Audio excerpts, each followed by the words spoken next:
Peter Jackson's dream of making the definitive Lord of the Rings trilogy had hit a wall.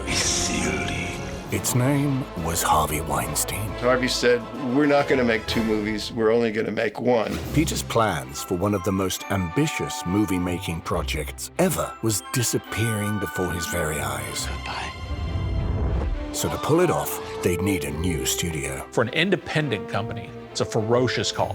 Making a risky deal. There had never been anything like this. On an epic production. It really was a mammoth undertaking. With no guarantee of success. They had been prepping, and it wasn't going very well.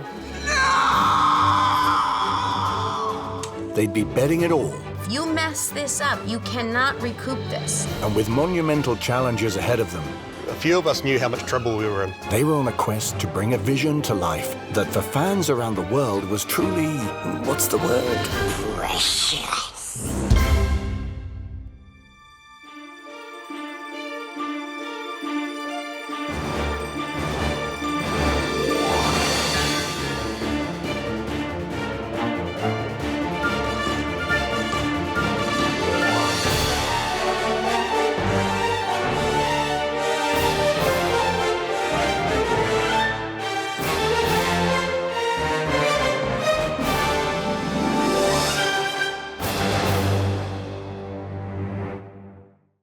With Harvey forcing Peter and company to make a single Lord of the Rings film rather than 2, something had to break. And they realized it cannot be a Harvey Weinstein movie. Peter had a very good agent who worked out a deal with Harvey. They asked if they could look for a different studio. But Weinstein isn't well known for being easy to break up with. I'm getting $20 million because that's what I've already invested in. They have to at least make 2 films because I'm already offering to make 1. As well as a 5% back-end cut of whatever the films ended up making. If that wasn't enough.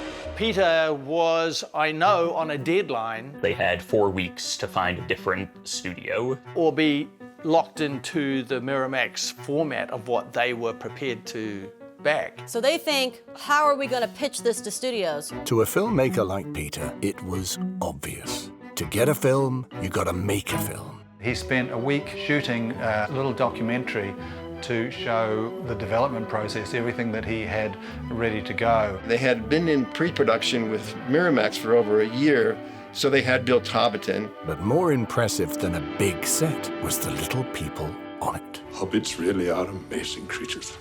Even the early test footage was jaw-dropping. If you do that at scale, I've never seen it before. I edited that documentary for him. It was basically a tool to get the film green-lit. But only if he could get it in front of the right people. And time was as short as a hobbit. Peter only had 3 weeks left.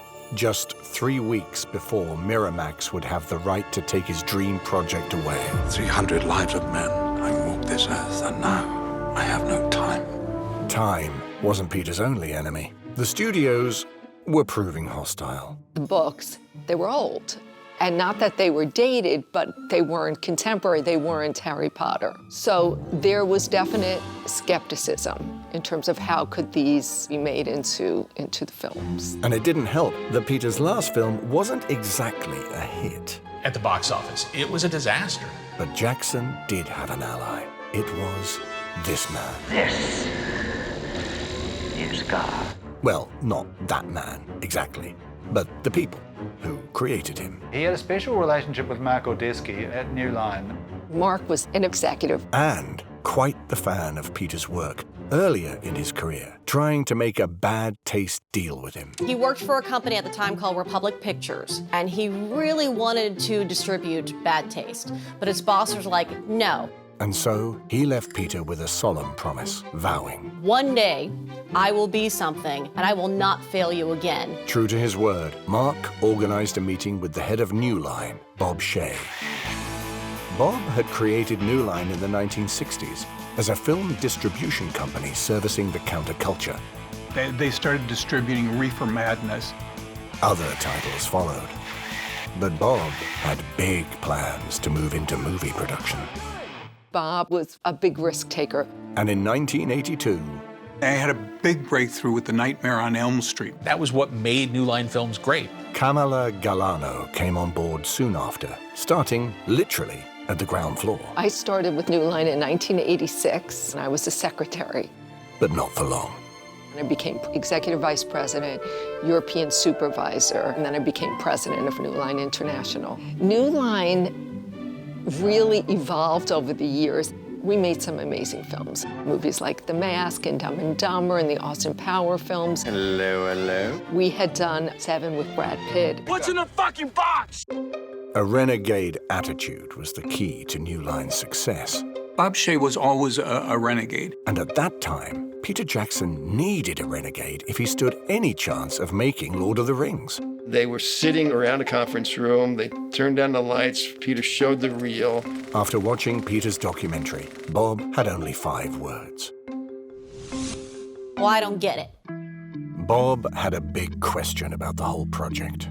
Bob Shaye slapped his hand down on the table and said, why would anybody in their right mind make 2 movies when you could make 3?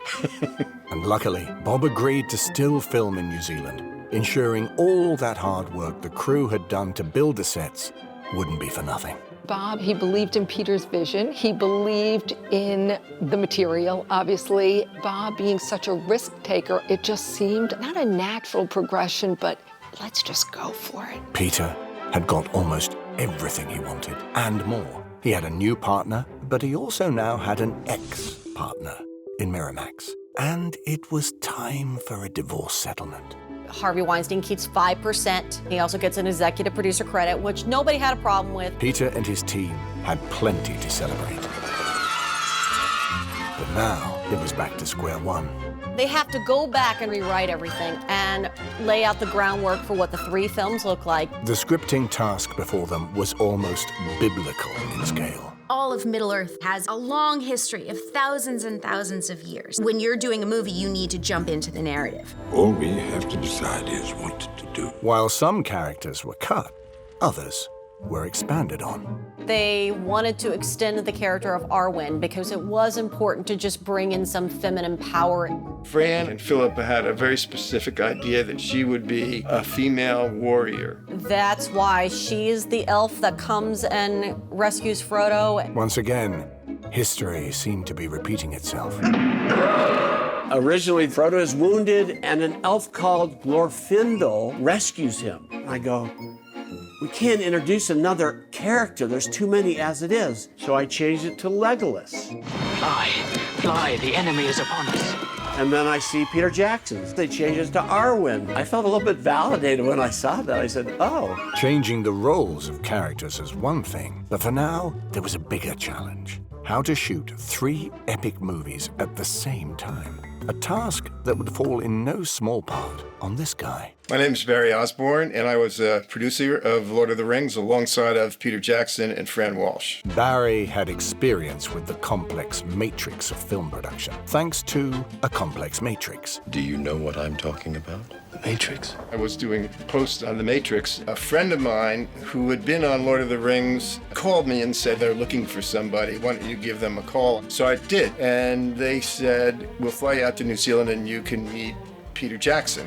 But this wouldn't be a simple meet and greet with the director. Peter said, hey, we want to go to a theater to see a movie because there was an actor they were interested in, which was Stuart Townsend. Peter would dress for the occasion, and like a true hobbit. Peter dressed in his shorts and his bare feet. We went downtown Wellington, and then they offered me the job. Having accepted the job, the responsibilities would begin straight away. I had just almost walked in the door when I got a call from New Line. They said, how much do you think Lord of the Rings is really going to cost? Before he could attempt what was at that point the most expensive back-to-back movie project in the history of cinema, Barry needed cash just to keep the train on the rails. So I said, from a production standpoint, no, I need another $1 million. And she said, okay. The budget would be set at $180 million. But for a studio like New Line, paying for a production of this size was a challenge. We were basically responsible for 60 to 80%. And for an independent, there was only one way to do that. Pre-sell the international distribution rights. To help pay for the production and cover costs, New Line would be asking international distributors to commit to not one film, not even two. They were committed to all three. We could have potentially wiped out some of those independent distributors. It was a huge thing for New Line. It was also a very huge thing that there were going to be 3 films shot at the same time. And the logic for this was mainly down to this guy. Okay. Well, not exactly him, but the lesson learned after making his movie. They wanted to do a sequel to The Mask, and they discovered that all the actors wanted a higher rate, and so they were stuck paying a lot more money. Sorry, fellas. Waste not, want not. It was a lesson Bob Shaye never forgot. Bob Shaye thought, wow, this is great. We can make a better deal because we'll be offering actors a much longer period of employment, and we will probably be able to make a much sharper deal. I suppose you think that was terribly clever. But a sharper deal didn't change the fact that New Line was breaking the mold. New Line had done sequels, but we wouldn't have the benefit of having shot and released the first one before we committed to the second and the third. Bob Shaye took a gigantic risk. Everything was riding on this movie. For an independent company, it's a ferocious call. And it was a call that would see the studio risking it all. That's a one-shot thing. You mess this up, you cannot recoup this. Shooting 3 films at once was the Hollywood equivalent of having triplets. Not with 10,000 men could you do this. The gamble they took was 3 films, we greenlight everything at once, and we just start doing it. It was 3 times the usual work, and the first job for the parents of the project was casting. Pete really did not want to hire name talent, even though he did put some recognizable faces in it. Big stars or not, if there was to be one ring to rule them all, there first had to be one actor to carry the franchise.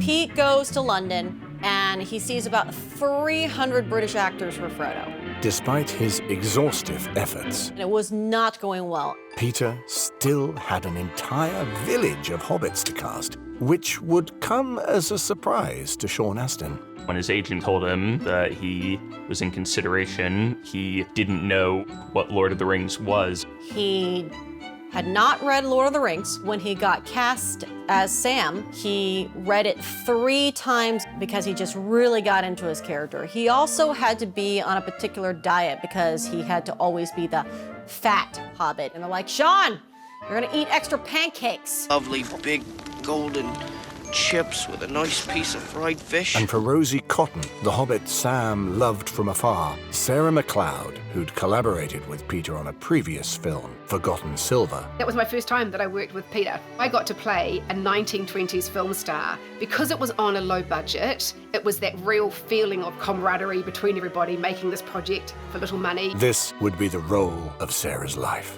I love the character of Rosie Cotton. Like, it really is one of the roles that will always be a standout for me. To provide comic relief in a series not known for its humor, there was Billy Boyd and Dominic Monaghan, the 2 naughty hobbits. Merry and Pippin. They were just like these inseparable little troublemakers. That was good. Hobbits were one thing, but the elves were proving to be a pointy problem. They were having a hard time casting Elrond. The elf leader and Lord of Rivendell. You have only one choice. Actually, that was exactly what Barry thought. I had worked with Hugo Weaving on Matrix. As you can see, we've had our eye on you for some time now. And I said, I think Hugo Weaving would be great for Elrond. And they agreed.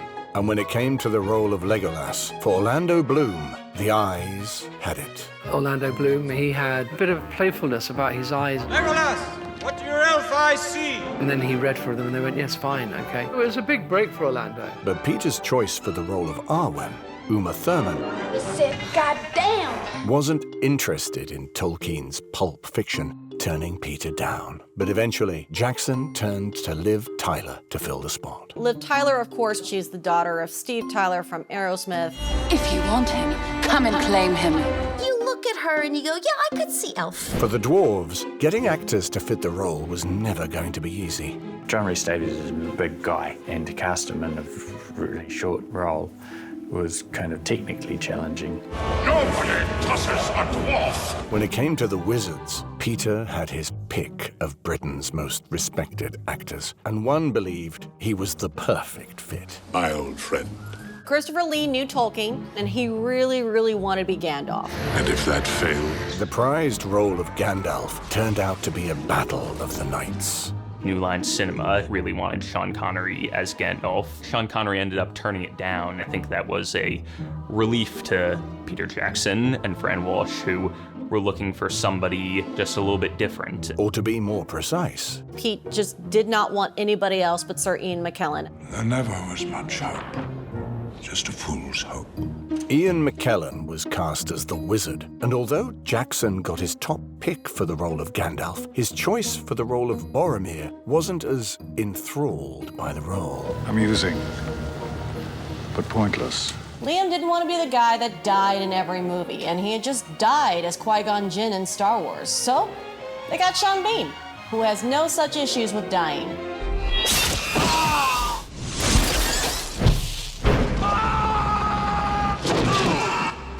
Aragorn, the man destined to be king, was a role almost destined to be this man's. Bring me the big knife. No, Ronnie. Nicolas Cage was in consideration for the role of Aragorn. He was not interested ultimately. Instead, the role was awarded to the very actor Peter had taken Barry to see when he first visited New Zealand. They did hire Stuart Townsend because he was an up-and-coming actor. Fran and Philippa really liked him a lot. And for senior hobbit Bilbo Baggins, No, thank you! I was actually asked to go and screen test for Bilbo Baggins. not just a matter of who for Bilbo, a matter of Doctor Who. Peter is a big Doctor Who fan. In 1987, Sylvester appeared as the 7th Doctor Who, and the good doctor had given Sylvester a good shot at landing the role of Bilbo. They screened about a dozen people, and I got down to 2. I didn't know who the other one was, and then it turned out to be the amazing Ian Holm, so he got the part. And he lived happily ever after. But never fear, Sylvester will be back in a while. In the meantime, Let us hunt some orc. Peter Jackson was orc hunting. Ooh, they look tasty. Australian actor Stephen Ure would tap into his inner animal during his audition to play an orc. But I remember it was about speaking to a hobbit, and I hadn't even seen a hobbit before. And I can remember thinking that what might look good is if I was looking at them with the curiosity of, like a dog, and sort of putting my head to the side like a dog would do if it didn't quite understand. Go on. Call for help. Stephen was cast to play 3 separate orcs throughout the series. But he wasn't the only actor Peter would tap for multiple parts, as Kiwi actor Jed Brophy would play many roles. I play one of the Black Riders on horseback.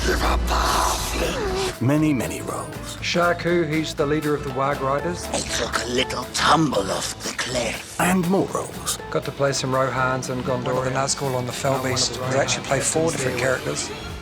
With the cast coming together. I also got to play an elf. Right, but with all the major stars considered turning them down, New Line was nervously contemplating maybe the biggest casting question of all. Frodo.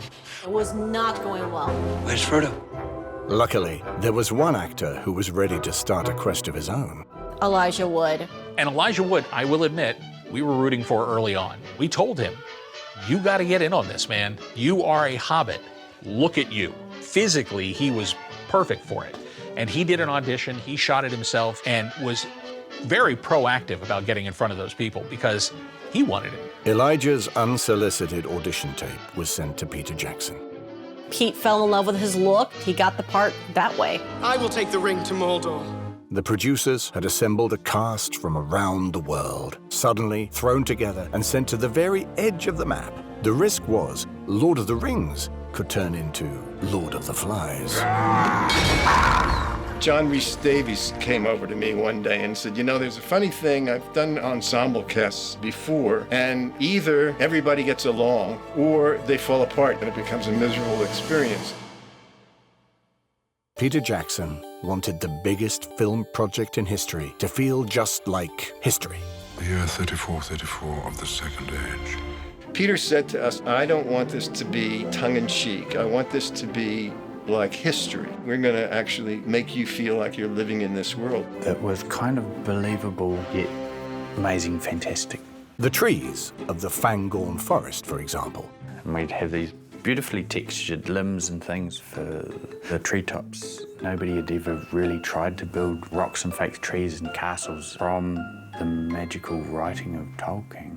Over in the makeup department, visualizing a world known only in the minds of millions of readers was a very practical problem. Obviously, there was no Middle-earth Mall. We had to make everything. But it was the smallest details that brought things to a halt early on. What is it? They had been prepping, and I hadn't been involved, and it wasn't going very well. Weta had an ear problem. The ears, they looked like small wings. It was an absolute disaster, actually. Which this man was hired to fix. When you see it, you go, no, we're not going to believe it. They're too big. They should be neat, and they're sticking out too much. They should sit back against the head. They've got pointy ears, but we don't really notice it. But the feminine elves were nonetheless given a special quality. He has fallen into shadow. It was just getting that etherealness of her, especially her. Peter concocted a magic potion of sorts. I made a special powder to use on her face that had a sort of sheen to it. We gave her contact lenses just to enhance the blueness of her eyes. But not all the actors were enthusiastic about the efforts to turn them into Tolkien's storied characters. Orlando Bloom, when we had to turn him blonde, we had to colour his hair a little bit underneath because it was very dark. You look terrible. A little bit of like, oh God, why can't I be dark? But getting hair and makeup to look the part was just the first step. It's really scary with Peter because you do a test and then he shouts, okay, lace test. There's lace at the front of the wig and it's stuck down. He just zooms in on it and touch wood, it's fine. Bottom line is Peter has to say yes to everything. He won't sign off on anything unless it's absolutely right. I passed the test. For the cast, makeup tests were a different kind of scary, especially for those playing the orcs. You don't have a full face head cast when you just had to sit there with your eyes closed while they poured the stuff over and let it set. I think it was also a kind of audition itself doing that to make sure that you wouldn't get claustrophobic and freak out, because I knew that a couple of people did. Each orc was different and unique, but there was one orc who was more unique than the others. The age of men is over. There was a Harvey Weinstein orc. Fashioned after the Miramax executive, Peter Jackson and Weta were looking to get a little payback. He was a particularly fat, ugly orc. This was one Weinstein contribution that would go uncredited. Fear. The city is rank with it. No comment. Not all the wizards on Lord of the Rings were on screen. At Weta Workshop, special effects wizards had their fingerprints on everything. Well, footprints, actually. My name's Sean Foote, and I was working in the prosthetics department, mostly doing feet. Yes, Mr. Foote was a foot specialist, and thanks to his and his team at Weta's Workshop, the pitter-patter of hairy feet was soon being heard across New Zealand's capital. I think I've broken something. They were made of foam latex. I'd slip my feet into these hobbit feet. Then there'd be a long process of gluing them around sort of the ankle area. And then we had little lace hair pieces that were sewn up with real human hair. They got a little bit sweaty on the inside.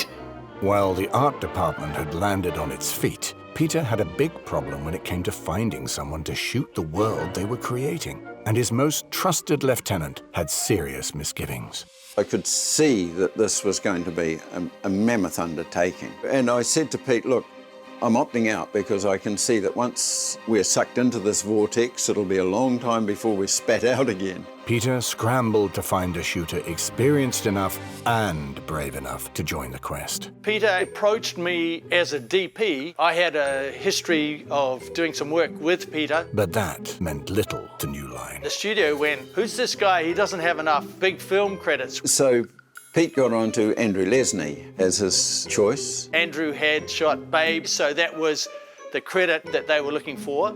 The cinematographer from the movie Babe was hired. That'll do. But Alan wasn't getting off the hook. I was one of this many second unit cinematographers on Lord of the Rings. But shooting a weighty trilogy, it would be almost as busy as most Hollywood main units. Peter needed help. He said, look, would you consider stepping up to direct the second unit? It's a once-in-a-lifetime key decision. And so you step through that door. On the other side of that door, the cast was learning how to fight. We had a great sword master to teach the cast how to work with swords and how to fight. Bob Anderson, he taught Errol Flynn and many, many other people. His background's massive. The original Darth Vader stunt double. Choreographed The Princess Bride, he was sword master for that. Sword master for Highlander.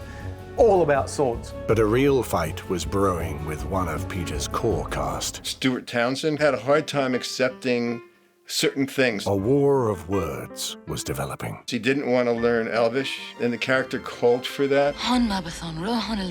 Before long, the situation was getting hairy too. Stuart didn't like the wigs. I think he said something like he didn't want to look like an aging rock star. But Stuart Townsend was acting like a rock star. Some actors only want to look like themselves. And the band appeared to be having creative differences. So in the end, we decided to part ways. Suddenly, Peter Jackson had a hole at the center of his film, and its name was Aragorn.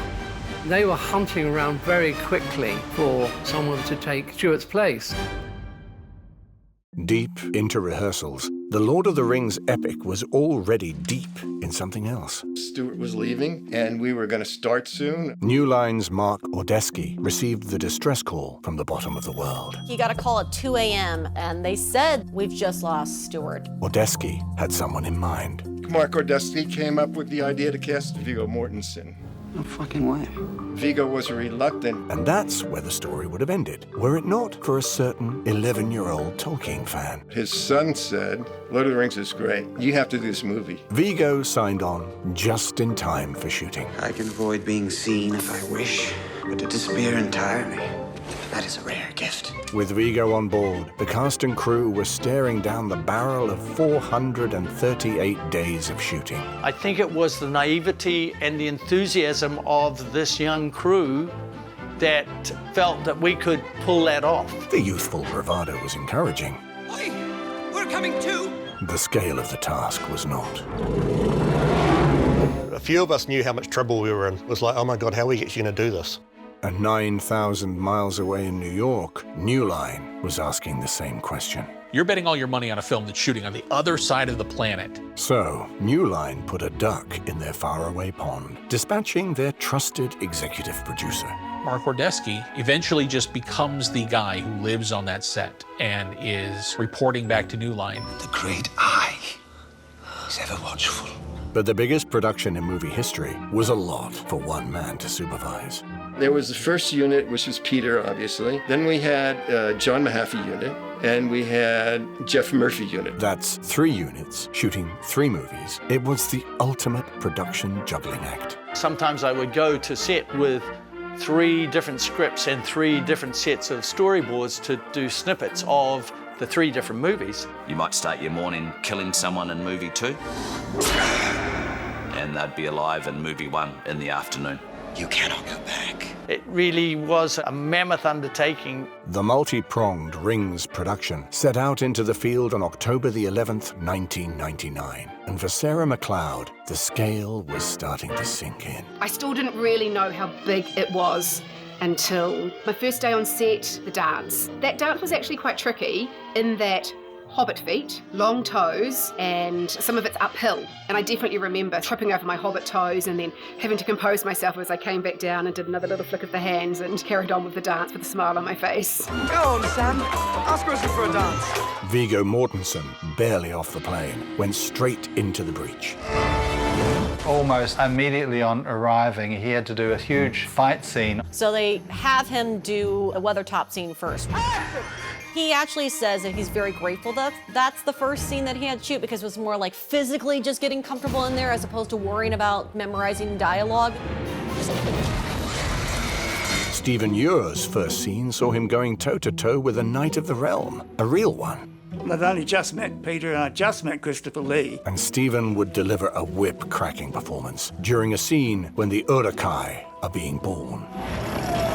Christopher Lee says, who do you serve? And he doesn't answer me, so I start to whip him, and I whip him a few times. And I hear cut, and I look around, and there's Christopher Lee holding his face, and I whipped him in the face on my first take, on my first day, on my first scene. Unfortunately, Stephen's scene went the way of Sir Christopher Lee's face and got cut. Although he should have just been thankful that he'd left the set in one piece. There was a scene where somebody got stabbed in the back, and he said, "Oh, that's not what somebody sounds like when they get stabbed. Much more different to that."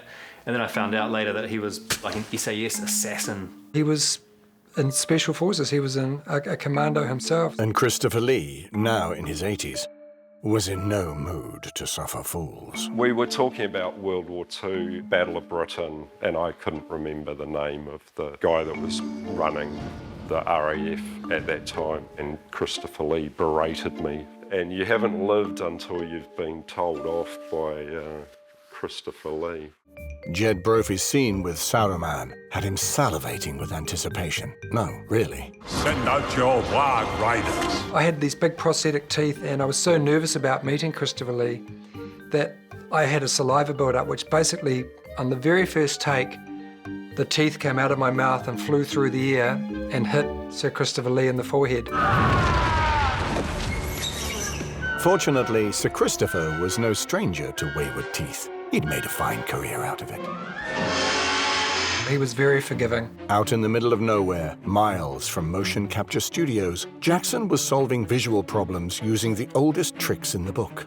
Some really ingenious forced perspective was used by Peter. In fact, there was one shot where Frodo is having a cup of tea with Gandalf, and Frodo is down the other end of the table to make him look half the size, and the shot had a little track on the front of it where the camera moved across. A lot of that came from a guy called Harry Harrison, who was the key grip on the film. He had a lot to do with building motion control rigs that would be tailored to a shot or a moment. It was incredible. And with 3 units filming simultaneously, it left 3 times as much footage to review each day. I remember one day I watched 6 hours of dailies. Some people would fall asleep in dailies by the end of it, including me sometimes. Another daily occurrence adding to the load were script changes. Pete would say this isn't quite working, and they would go off and do rewrites. So everyone got very used to sort of sitting down to have their makeup done on these pages, and they had to learn these lines now. Script revisions would abound for one of the central characters in the film, because even though Fran and Philippa had wanted the role of Arwen to transform into a female warrior, there was one major hitch in that plan.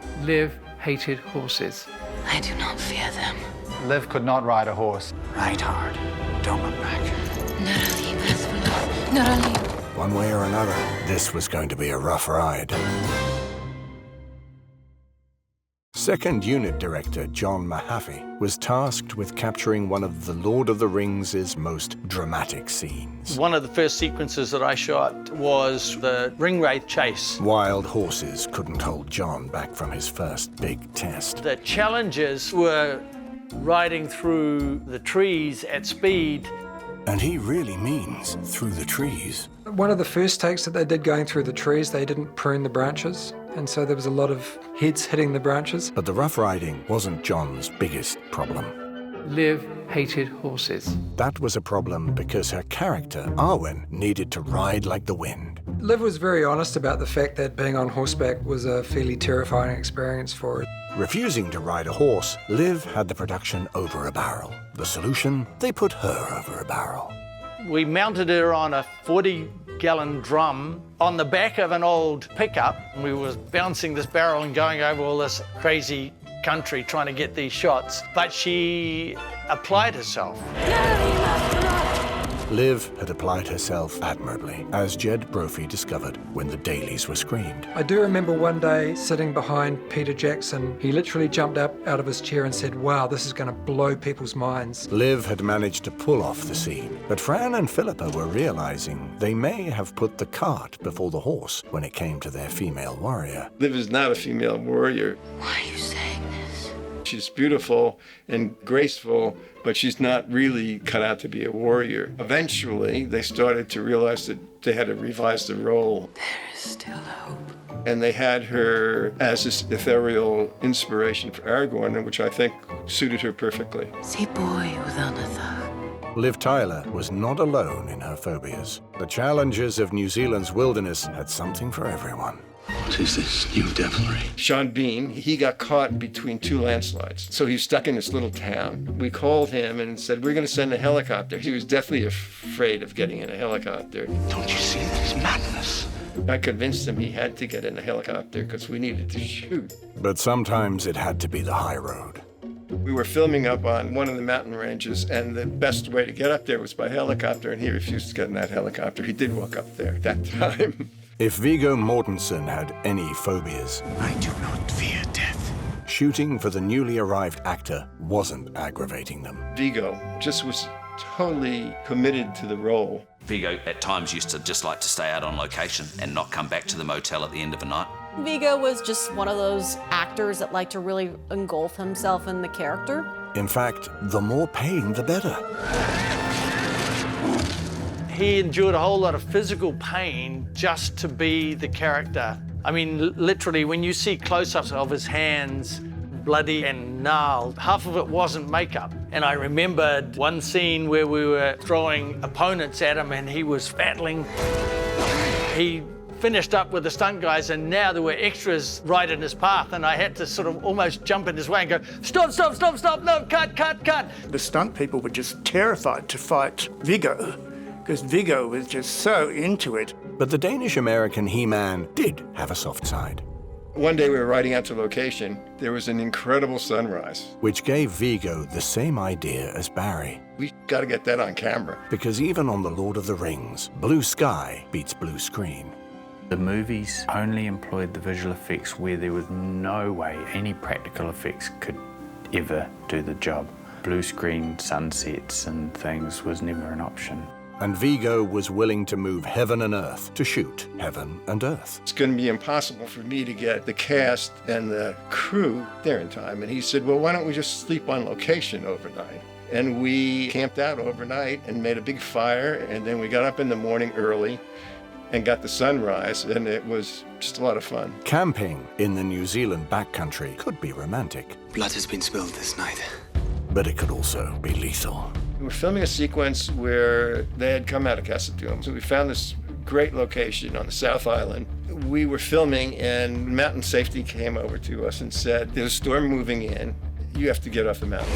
We must get off the mountain! First AD said, we're going to have to wrap. But with 3 films to shoot and a tight schedule, Barry wasn't letting a bit of weather rain on his parade. And I said, well, I'm going to look through the script. And I found a sequence where Aragorn and Gandalf were walking. We hear of trouble, Rohan. So I went and found a location. Most of the crew loaded into trucks. 2 people were filming, just walking through the forest. And then later, Ian McKellen came over to me and said, you know, the moment I knew this film was going to get finished is when you did that, when we actually filmed something. While his producer took advantage of every opportunity to stay on schedule, Peter Jackson refused to let time pressures stand in the way of what he wanted. He takes his time and does it until he knows he's got what he wants. So I can remember that it was that scene where I first sort of turned up and say, what about their legs? What about their legs? And the first assistant director, she said, look, the next time you say cut, that's got to be it. And he said, okay, fine. He came up to me and he said, I won't say cut. I'll just say again. When I say again, just step back and just do it again. What about their legs? Just step back and do it again. What about their legs? Finally, they don't need those. The camera operator said, that's it, the magazine's run out. And he said, oh, okay, cut. Every extra take, every chased down sunrise was more money and more time on a production New Line was paying forward no matter what. New Line recognised that having committed and spent the budget for 3 movies, they still would not recoup any of that until 12 months after we'd finished filming. The realisation came to everyone that New Line could go under. New Line needed to sell more international distribution to keep the production afloat. They simply had to go to the ends of the earth to convince distributors. So they flew them to the ends of the earth. We took them to New Zealand. We did this wonderful visit there. They were able to go on set. I was around building Minas Tirith, and these buses would pull up. Investment partners would be sort of shepherded out of the buses and shown this spectacular city that we were building. Everyone gobsmacked and in awe of what was being done. And everyone went back really, really happy. Buyers were excited, but New Line was nervous, and they were fast approaching a deadline that no wizard or magic ring could make disappear. We love that you know what you are doing, but we have a movie that has to be in theaters, Christmas of 2001, and we're terrified. With all 3 Lord of the Rings films dependent on international distribution sales for funding, New Line was getting nervous. These sales took a lot of time. Because of the money that was involved here, we had to really get them on board. New Line wanted us to come up with a sequence that we could show at Cannes. To attract sales and keep the production afloat, a sizzle reel was needed for distributors. It was just their proof of concept for the world of how Lord of the Rings was gonna look on screen. And Fran, Peter, and company had just 7 days to complete the work. There was a huge push put on it to get it done for Cannes. Suddenly, the famous film festival in the south of France became the center of the Lord of the Rings universe. It was made clear, no one can drop a shot. You have to get your day's work in order for us to get through this. But which scene was fail-safe enough to do the trick in only 20 minutes of screen time? It was mostly from the Mines of Moria sequence. This is no mine. It's a tomb. It was a great scene. It had had a bit of humour with Pippin and Gandalf getting on each other's nerves. Fool of a took.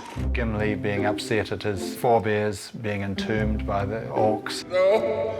Above all else, the teaser had to be as epic as the trilogy promised. They needed to give this audience a stairway to heaven. The stairs of Khazad-dûm. Or a stairway to hell, as long as it was action-packed. Peter basically took the storyboards and we were sitting around a table and he's going, okay, this is this angle, okay, John, that's your angle, this is the other angle, this is my angle. Multiple units were deployed, including John's all-important second unit on a hastily established soundstage. I was in a particular factory space that would be converted into a studio, and in that factory space were the stairs of Khazad-dûm as forced perspective going up to the ceiling. The film within the film was even more hectic than the main production. Every day was a deadline. And at the end of a shot or a sequence of shots, you put your actors in a taxi to go to another stage. But while actors could be shuffled around from set to set, complex visual effects needed to happen just as fast. They pushed my company to do temporary shots for all the green screen. So what we would do is we'd put together these layers of live action footage and composite them all together. All this at the bottom of the world in a small city with limited facilities. Because New Zealand only had a few sound stages, we had to turn the sets around overnight, so the crew would come back in the morning and be a brand new set. And we completed the week, but it was just the most bizarre week of filming that I can ever remember being involved in. They had done it. The sequence was in the can. But was it ready for Cannes? They had a lot of what's called the CBBs, could be better. Either way, the time had come, and the cast and crew were setting off to the French Riviera. Press were invited and distributors were invited. And New Line would be putting skin in the game, spending $2 million on an event to coax distributors. So New Line was really risking a lot on this. Everybody was holding their breath for Lord of the Rings, and can somebody really pull it off? There had never been anything like this, to really introduce these films as something spectacular. It was a huge risk.